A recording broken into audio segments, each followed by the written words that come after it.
The Pod Network Entertainment.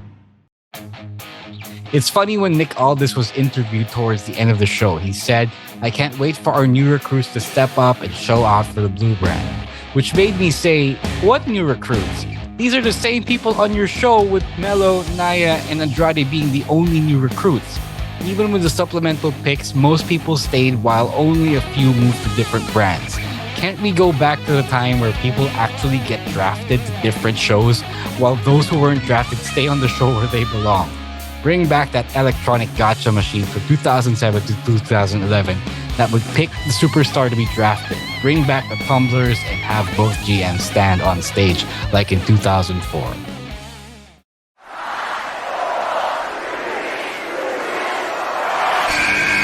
Who's ready for story time?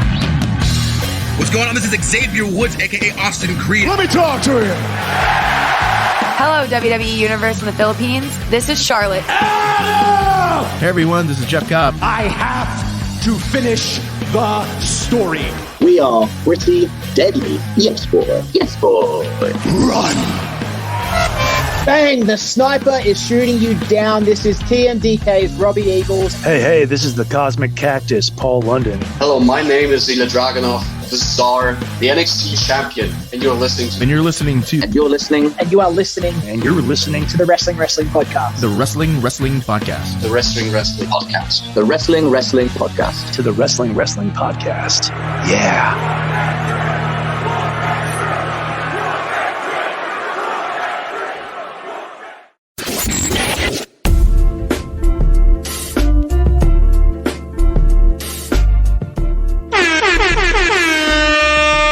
Listening to the longest running weekly episodic Filipino wrestling podcast. This is the Wrestling Podcast. Santi Romoran and Emile Nate checking in for our weekend reactions, and we are coming off of night one of the WWE Draft, among many other things that we have to talk about for this week. No Chino Liao, he's busy with promoting a lot of his upcoming shows, and no Rowan ASH, which I have to mention because he has a lot of feelings that he wants to get off his chest about the draft. I'm ready to read his feelings. It's pretty funny, but we'll save that for later. Yeah. How's your weekend, boys?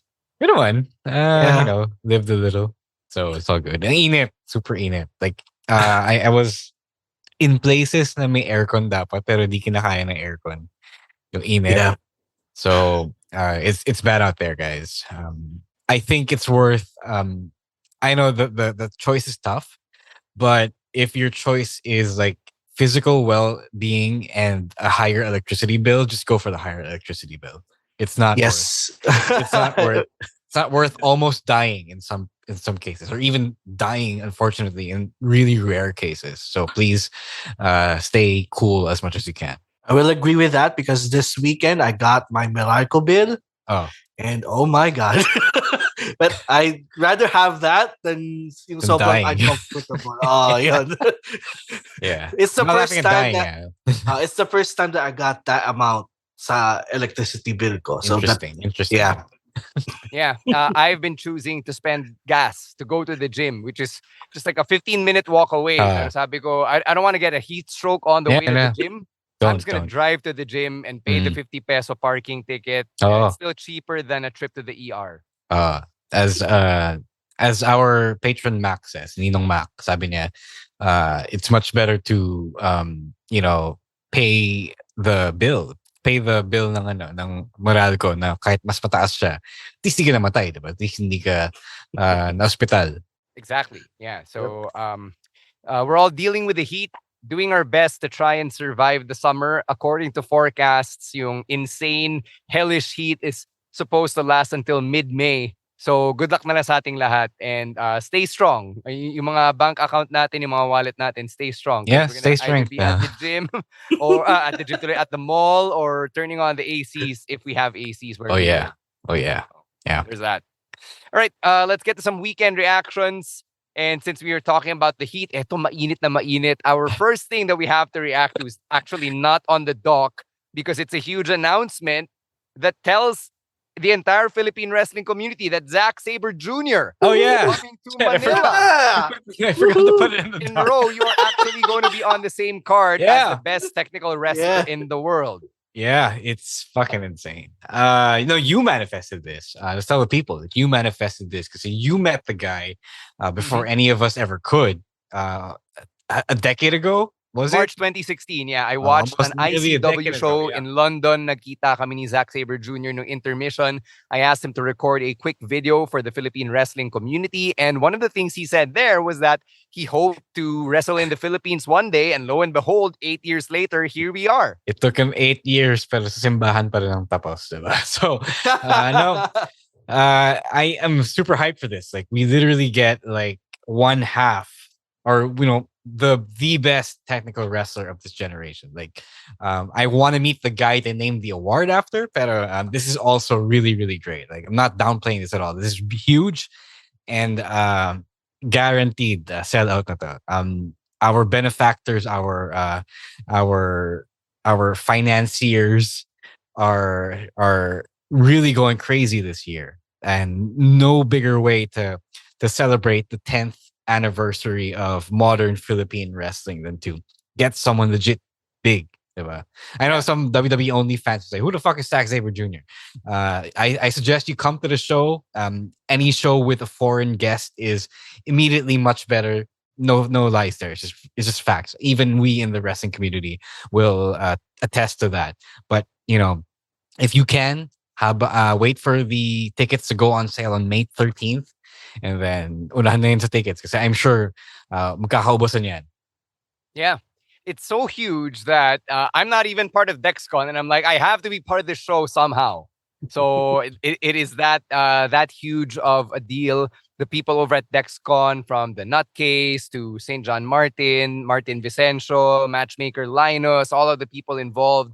Of course, our friends from Dinner Roll Productions. They are literally sparing no expense. So I don't know how they pulled it off that they got Zack Sabre Jr. to sign on the dotted line and to bring his ass to Manila. But by God, they're doing it.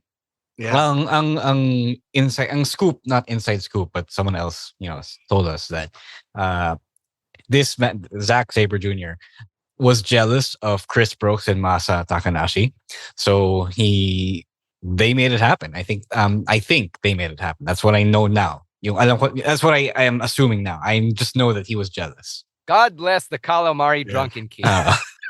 It's not unheard of for ZSJ to do this because he was just at setup last month. So he was working then with Shivam. So I know that man is on a little bit of a Southeast Asia side quest. So thank God for his free schedule and New Japan for being so lenient with these things. Yeah. Yep. Ikaw, Emile, may reaction ka ba to this? Because you're the one who's on the outside looking in, and I can see that your mind is blown. Yes, definitely. Kasi, di ba na-announce to Saturday, di ba? So, I literally woke up to this news kasi hapon ako gumigising. Oh, yeah. And, oh my God. At that point, kasi plano ko naman talaga, like, when this show was announced, I was always planning to watch the show. Pero now, it's like, it's a must. Like, I need to be watching this show, and I will do everything to be at this show. Kasi it's Zack Sabre Jr. He's one of my favorites, actually. One of my favorite wrestlers to watch. And like, ngayon pa lang, sobrang excited na ako with the prospect of actually seeing him in person. Like, wow. Same. Kami rin. Yeah. I mean, sana kami pa seminar. Work with him somehow.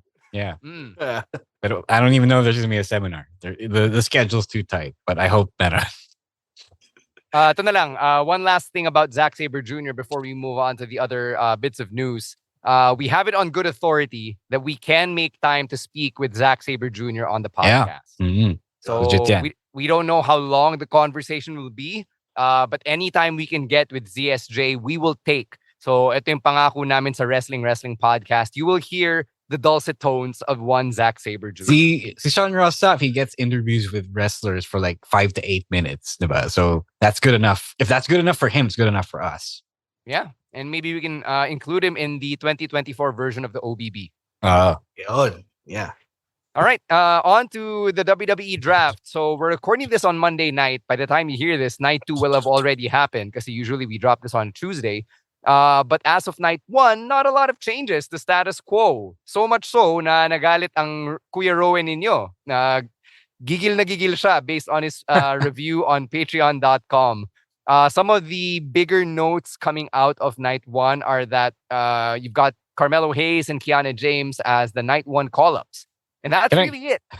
Can I read his rant? I want to read Go it right ahead. Okay. So ito yung rant niya from his SmackDown review over the weekend. So he says, even if the draft rules were altered a little this year, wala siyang pick today. So ito na yung pick niya.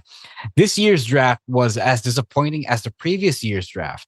Every single year, they over-promote the draft and it ends up being shit. Now that we're in the new era, I had lots of expectations and I thought people would go to different brands, but no. Most people stayed where they were. The show reminded me of how I would watch a main roster show in 2019 in full and expect something different the following week and end up being disappointed.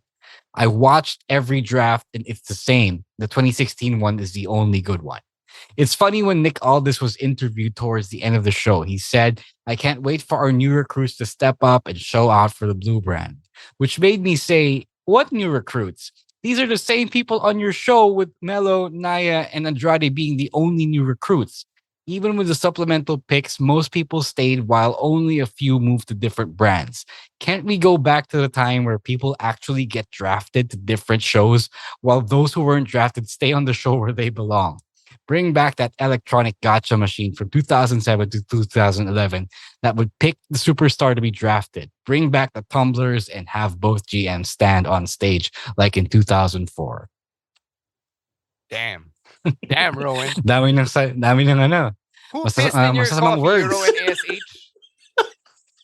Like all this did to say he wanted the draft. But I do kind of agree with this. So yeah, we mentioned now see Melo and Naya Melo, Naya, and Kiana James are the actual movers of the draft. And Andrade, yeah.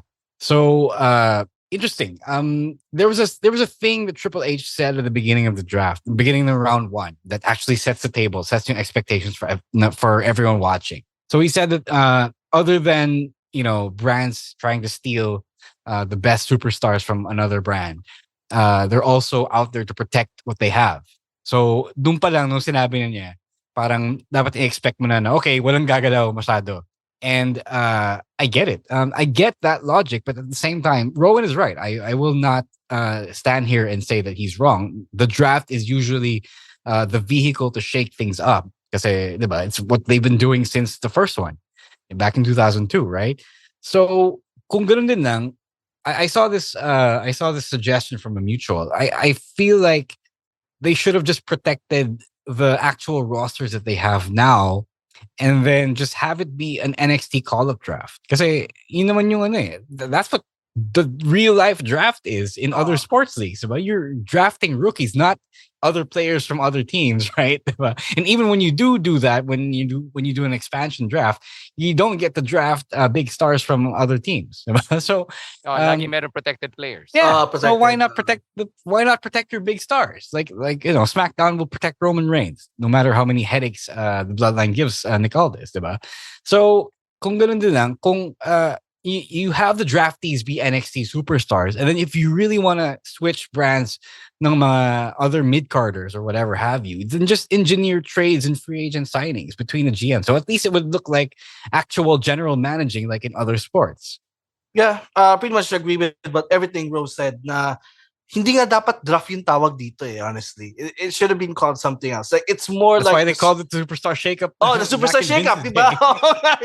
Kasi nothing got shaken up either. Yeah, exactly. Like kasi ang draft in what we know in the sports world, it means calling up or getting those younger prospects to the brands or to the teams, diba? So but tama din yung sinabi niyo, dapat ganun na lang Also, I also feel like the spoiled tayo with what we got from the draft all those years ago. Kasi, diba, the draft back then it's literally anyone. Even the big stars are not exempted in the draft. We saw John Cena get drafted to SmackDown. We saw the moments where Triple H got drafted to SmackDown and get drafted back to Raw that same night. So, yun, may he was feeling now. Back to Raw, Emile.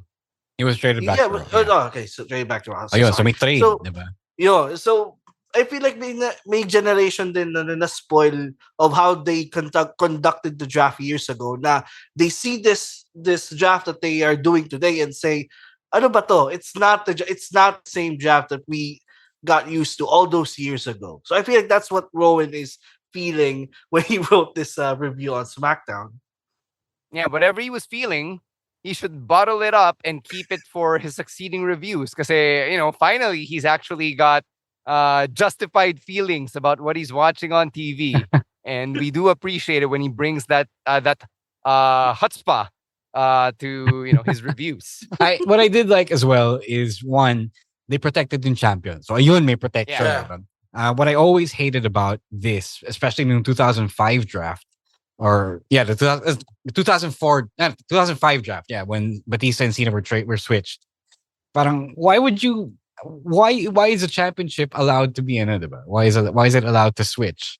So that's what I hated about that. And I love that they protected this. The only exception being the women's tag team championship, because that's really supposed to be interbrand. Floating siya to begin with. Yeah. Yep.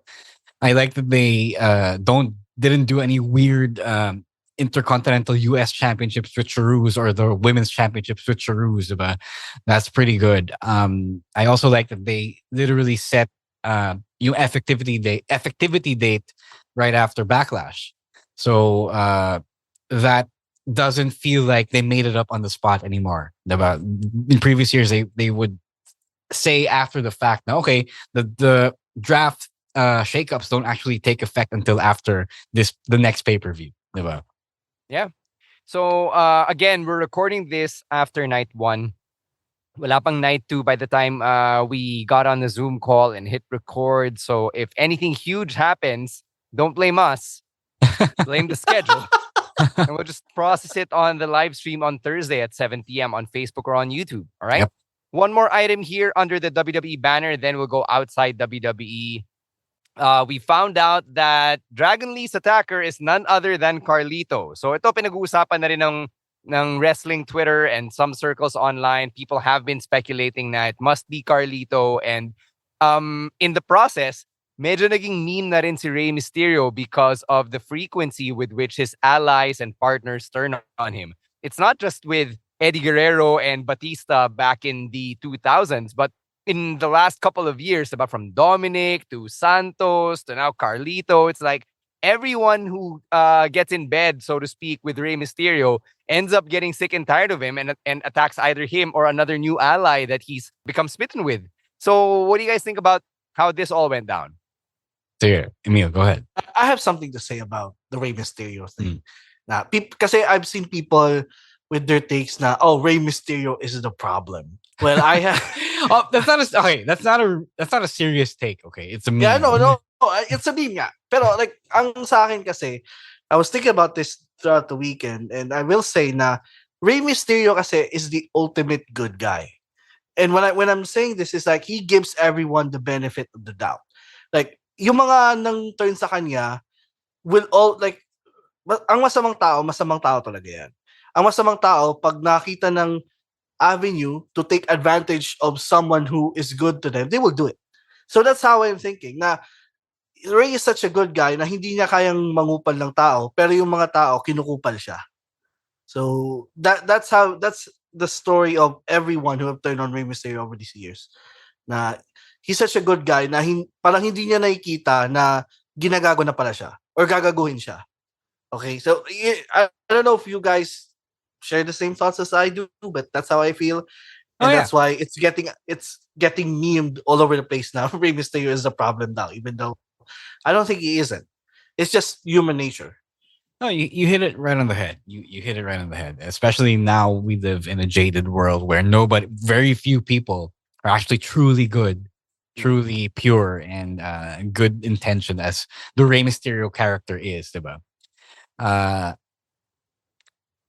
It's just it's something that they can't grasp, diba? But Shepard, it's also funny to me. Okay, so many people have been turning on Rey. Na, at this point, it's a hilarious trope. Na, kind of screams laziness, diba? Parang there could have been another way, right?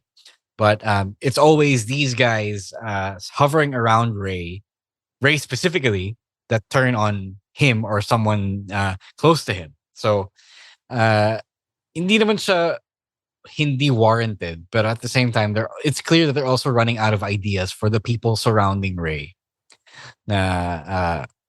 Just because he's the smallest guy, just because he's the ultimate underdog, siya laging, nagtataksilan. So, I don't see that it's wrong, but also it's understandable why people have been hip to it. Yeah, I actually don't know what the end game here is with Carlito now leaving the LWO, I guess. Napaka-short lang din ng run niya with the LWO. And when you think about it, throughout this entire run, he's just really been a side character. Like Carlito has been put in matches twice only to get taken out at the last minute. So throughout the entire time that Carlito was with the LWO, he never really got in the ring.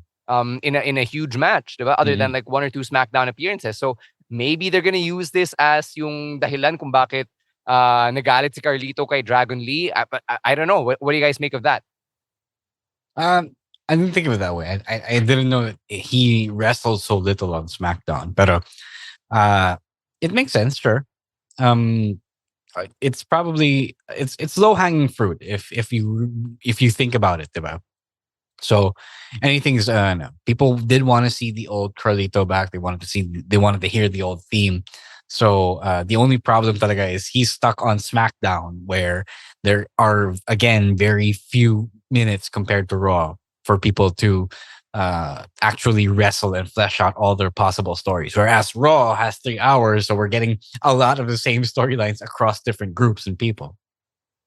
Yeah, Carlito's definitely there to put over Dragon Lee or put over the younger talent. So I think that's what we're gonna get. He's gonna be there, put over Dragon Lee, and move on to the next feud, the next opponent, I guess. Mm-hmm. All right. Let's take a break. When we come back, we'll talk about AEW and also Nick Nemeth being the AAA Mega Champion. But first, a quick word from our other podcasts right here on the Pod Network. Mga Immortal, listen to the Underpaid Podcast with me, Stanley Chi, wherein we talk about work-related topics in a light manner na parang nagchichismisan lang tayo or nagkukwentuhan. Listen for free on Spotify, Apple Podcast, or kung saan ka man nakikinig ng podcast. Kita-kits! More weekend reactions here. Let's talk about Swerve Strickland. Kasi last week nung live stream, we were saying na medyo na overshadow itong si Swerve nung Dynamite, especially since it's his first main show as the AEW World Champion. And then we found out in the day since na it was an intentional move by AEW to just have Swerve do the congratulatory interview or promo to start Collision instead of Dynamite as a ratings grab kasi mas late na yung schedule ng Collision this week given the NBA playoffs kasi TNT also airs the NBA playoffs live. So is that how you would have done the Swerve Strickland celebration after winning from the championship from Samoa Joe? Kung ganun din lang, and it's a valid move. It's a valid decision. I would have just not have him do the match nung Dynamite with Kyle Fletcher. Like it was good, but nobody really wanted to see that match, diba? They wanted to hear from him. So kung ganun din lang, why couldn't he just have been promoted for Collision? His first appearance is winning the AEW World Championship. Yes, people were also expecting him on Dynamite, but if you really wanted to make the ratings grab for Collision, why not promote Collision? It's super simple. And TK is missing the mark. Yeah, it was kind of confusing. Naka-neck brace na nga yung tao eh. That was before his neck break, his pile driver. Yeah, I agree with what Rose said. Na if they were para may anticipation yung first appearance ni Swerve after winning the title, because that's always an important part of after winning a championship. It's your first appearance, first time you go out to the crowd with a title. So it's kind of important for people for more people to see that. So dapat na lang talaga pinomote yun sa Collision instead of having him go out on Dynamite and wrestle. Not even without an opening promo that an opening champion usually do. So, they did it anyway on Collision. So I guess they did it anyway, and it was just weird that he appeared on Dynamite. That's all it is. All right. But yeah, no, those are my thoughts. Because it was the answer is so easy. Just promote the next show. Use the first show to promote the next show. That's what everyone does. That's what they used to do. Now they don't, for whatever reason. Was it because Swerve wanted to wrestle on, in his first night after winning the championship? For all we know, yes, pero Si Bully Ray ba yung nag-tweet na yeah, it was other him. new champions got more shine than their actual world champion on their first show post Dynasty? Yes, it was Bully Ray. And Bully usually hits a lot of these marks, and I knew that I was on the right track when I found his opinion. Yeah. So yun, medyo disappointing lang, especially since a lot of people were waiting for this huge win. And huge milestone din to, diba? Swerve being the first black champion in AEW's history. Actually, anytime a major company has a black world champion, that's such a big thing just because of how rarely it happens. So, I agree with all the points mentioned here. A couple of sige, let's mention something related to Tony Khan, yung outburst niya, because we have talked about him na rin. I'm actually not sure which outburst you're referring to. No. Here's the outburst. The outburst that he had in NFL draft. So you're gonna have you're gonna have to sit out this one because he talks about WWE and basically yung comments niya. Okay. Yeah. So you're gonna sit out that one. So basically, for those who aren't up to speed, he says during his interview time during the NFL draft over the weekend, because he was interviewed as part of the Jacksonville Jaguars, which he manages. He says that AEW is the good guy, essentially, in the wrestling business compared to WWE, which he essentially outs as a predatory company, calling it the Harvey Weinstein of wrestling because of the scandals, Vince McMahon and whoever have you, right? And people were up against this particular outburst because, for one thing, he was given time to promote AEW, and then he uses the time to talk about WWE instead of pimping his own company. While hindi naman mali na maraming mali sa WWE, and it should be called out, I don't think it was the best move. I don't think Tony Khan had the best finesse, but then again, at the same time, nobody really thinks of Tony Khan's finesse. It got swept under the rug pretty quickly, but a lot of people are, using it as another bullet in the chamber for, the weird Tony Khan argument. So, Emile, what do you think about this?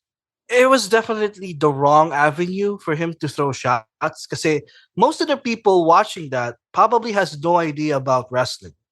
Because it was the NFL draft day. He was interviewed on the draft program itself. So I don't think like 90% of the people who are watching that has any idea of this beef. That's why it was weird that he brought WWE up instead of promoting his own brand, because WWE is already synonymous with wrestling. So if he wants, for more viewers for AEW, we should promote his own thing rather than taking shots. I would have been fine with the shots if it was said on an AEW show or any other wrestling medium, but on a stage like that where usually it's not really the hardcore wrestling audience, it was weird. The comments were out of place. I'm not saying I disagree with these comments, but it was definitely out of place. Mm-hmm. Yeah. All right. Yeah. Okay. That's it. Okay. Moving on to more AEW news, we found out today from the rumor mill and reports na MJF had surgery on his left shoulder and wala pa rin siyang timetable for his return. So binalita rin na he was aiming for a return this past March and met with TK to talk about the plans, but all of that has been pushed back.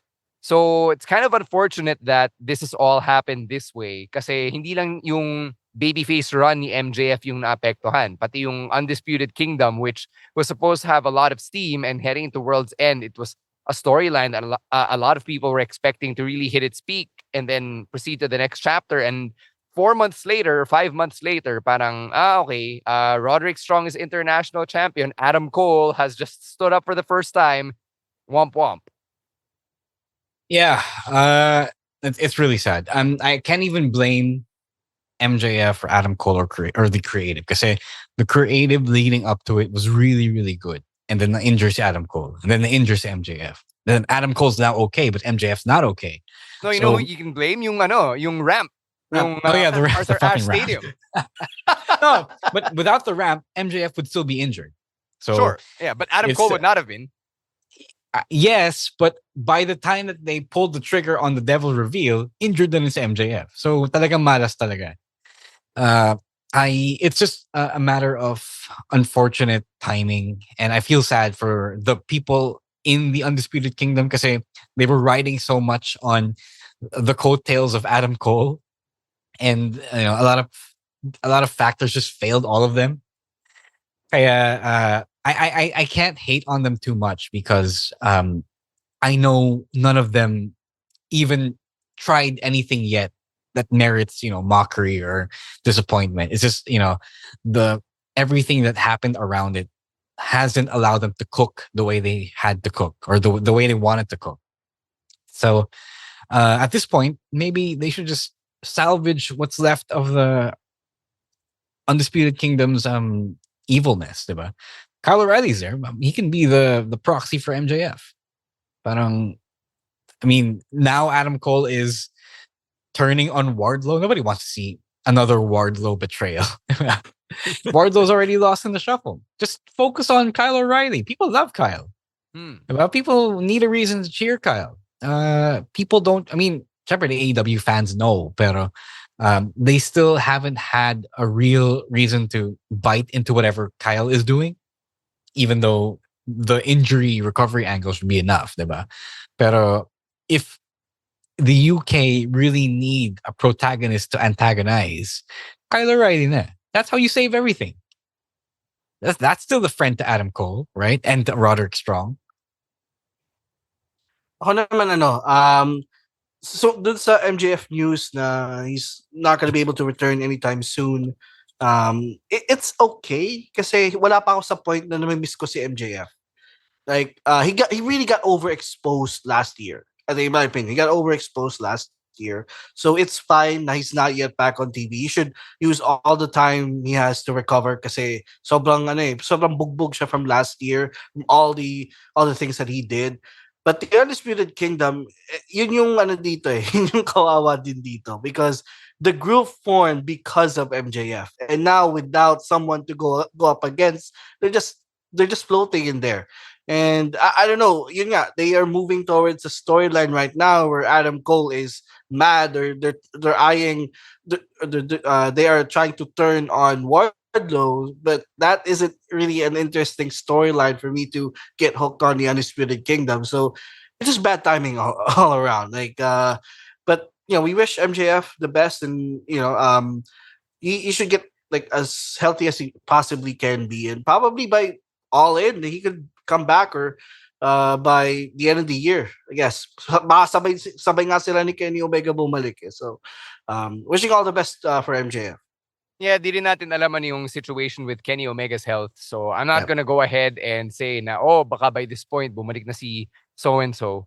I'm just not gonna want to risk having a take like that spoil like milk, no. But yeah, or age like milk rather. But yeah, just best wishes to everybody in terms of their recovery from injury. It just sucks all around. Let's close things out with news coming out from Mexico, where Nick Nemeth, FKA Dolph Ziggler, had a match with Alberto El Patron at last weekend's Triplemania, which is AAA or AAA's version of WrestleMania, where Nick Nemeth won the AAA Mega Campeonato, which means that he's basically their world champion. First off, I didn't know this match was happening. Second, I didn't know Alberto was working with AAA again. A lot of people have been working with Alberto, but AAA is really controversial that way. I think last minute matchup, but then again, we don't really get news from Mexico around here. So especially AEW isn't promoting them after having worked with CMLL earlier this year. So it's something that only Mexico knows, but it's also really not impactful outside of Mexico. I just wanted to highlight it because people, the companies outside of WWE are giving Nick Nemeth their flowers and his flowers rather. And you love to see it because that guy deserves a lot. And you know that a lot of companies were chomping at the bit to satisfy his fans as well by, marami siyang fans eh. So why not cater to those fans of his by actually heralding him and giving him the championships that he deserved? I like that Nick Nemeth went the Matt Cardona route instead of going immediately to AEW because he's been presented as a big star. In TNA he was, he went up against a world champion in the first time that he appeared there, and then here he won the world championship in AAA. So he's been presented as a big deal to all these different promotions. Because if he went to AEW, I'm not so sure, but with the track record that they had, he would probably get lost in the shuffle. So I'm glad. I'm not counting out that he's not going to appear in AEW, but as of right now, he's going through a route where he's been presented as a big deal. And that's good for him, and that's good for all the fans of Nick Nemeth.